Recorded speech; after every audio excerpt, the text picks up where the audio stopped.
Another tips, panoorin nyo po yung in-upload kong video. Bye bye. Ayan, ito po tayo, dashboard. Papaliwanag ko lang po.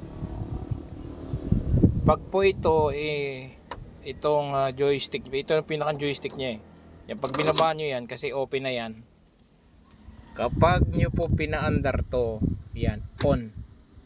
Ayan pong araw na yan, yung araw na nakikita na yan, pag pumalo po yan at bumalik, at pagbalik mo sa may fuel gauge nya po, yan, pag bumalik na yung araw na yan, saka nyo i-start.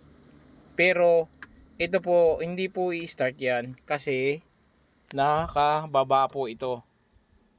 Pakita ko sa inyo ayan, ayaw siya kasi naka-open. Kita nyo na.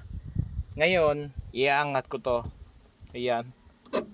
Ayan. Sa lahat po ng equipment to ayan po. Konting kalaman lang po. Ayan, nakataas na. Ayan. Ayan po Tandaan nyo po, pagpapa-start yan, pag pumalo po yung arrow na yan, hintayin nyo siyang makabalik.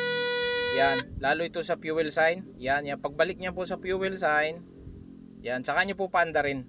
Yan, ayan, sigurado po andar yan. Kasi po, nakataas na, yan. Ayan po, andarin na natin. Kita nyo na. Diba, mandar? Diba po?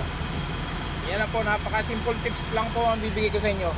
Kailangan lagi po itong naka-park, nakataas. Pag nakababa po ito, hindi aandar. Yan, ito po.